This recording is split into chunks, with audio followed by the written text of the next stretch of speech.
मध्य प्रदेश में सरकारी नौकरी की तैयारी कर रहे लाखों युवाओं के लिए एक बड़ी खबर सामने आई है। अब अलग अलग सरकारी भर्तियों के लिए बार बार प्रारंभिक परीक्षा देने की जरूरत नहीं पड़ेगी, क्योंकि राज्य सरकार भर्ती प्रक्रिया में बड़ा बदलाव करने जा रही है, जिसके तहत अब साल में सिर्फ 3 एलिजिबिलिटी टेस्ट होंगे और इन्हीं के आधार पर उम्मीदवारों को सरकारी नौकरी के लिए पात्र माना जाएगा। नमस्कार, आप देख रहे हैं विंध्या टाइम्स और मैं हूँ आपके साथ प्रीति।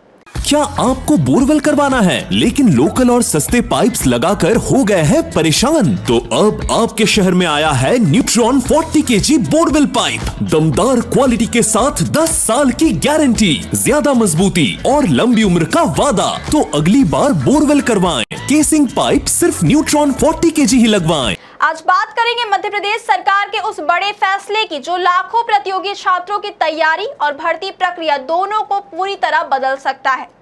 दरअसल एमपी सरकार ने सरकारी भर्ती नियमों में बदलाव का नया ड्राफ्ट जारी कर दिया है। इस नए प्रस्ताव के मुताबिक अब अलग अलग विभाग अपनी अलग प्रारंभिक परीक्षाएं नहीं कराएंगे, यानी युवाओं को हर भर्ती के लिए बार बार फॉर्म भरने, अलग अलग एग्जाम देने और फीस खर्च करने से राहत मिल सकती है। सरकार अब पूरे सिस्टम को एकीकृत करने की तैयारी में है। नए नियमों के तहत कर्मचारी चयन मंडल यानी ईएसपी साल में 3 बड़े एलिजिबिलिटी टेस्ट आयोजित करेगा। इनमें शामिल होंगे सामान्य पात्रता परीक्षा, तकनीकी पात्रता परीक्षा और शिक्षक पात्रता परीक्षा।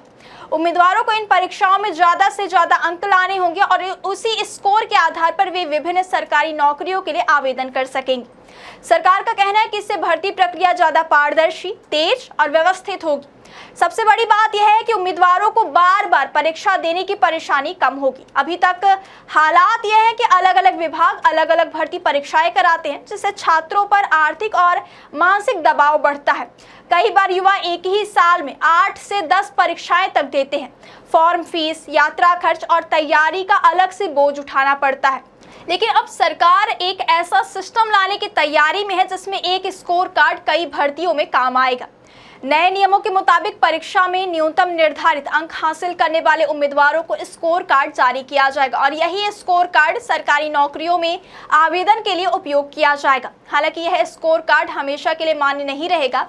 सरकार ने इसकी वैधता 2.5 साल यानी करीब 30 महीने तय की है, यानी उम्मीदवार 2.5 साल तक उसी स्कोर कार्ड के आधार पर अलग अलग सरकारी पदों के लिए आवेदन कर सकेंगे। सरकार का कहना है कि इससे भर्ती प्रक्रिया में पारदर्शिता आएगी और बार बार होने वाली परीक्षाओं में समय और खर्च दोनों की बचत होगी।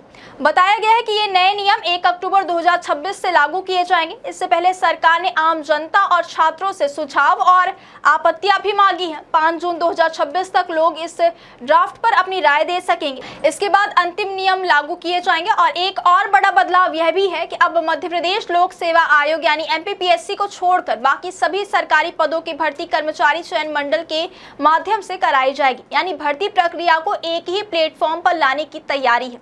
हालांकि सरकार के इस फैसले को लेकर छात्रों के बीच मिली-जुली प्रतिक्रिया देखने को मिल रही है।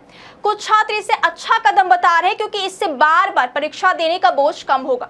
वहीं कुछ छात्रों का कहना है कि अगर स्कोर कार्ड 2.5 साल तक मान्य रहेगा तो प्रतियोगिताएं और ज्यादा कठिन हो सकती हैं। विशेषज्ञों का मानना है कि यह सिस्टम केंद्र सरकार की कई भर्ती प्रक्रियाओं की तरह हो सकता है, जहां एक परीक्षा के स्कोर का उपयोग कई नौकरियों में किया जाता है।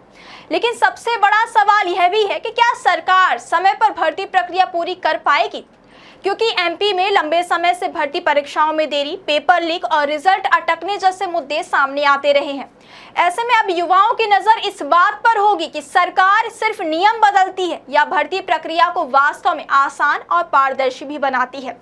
फिलहाल इतना तय है कि अगर यह नया सिस्टम लागू हुआ तो मध्य प्रदेश में सरकारी नौकरी की तैयारी का तरीका पूरी तरह बदल जाएगा और लाखों युवाओं की परीक्षा व्यवस्था पर इसका सीधा असर देखने को मिलेगा। आपके इस नियम के बारे में क्या राय है, हमें कमेंट सेक्शन में जरूर बताएं।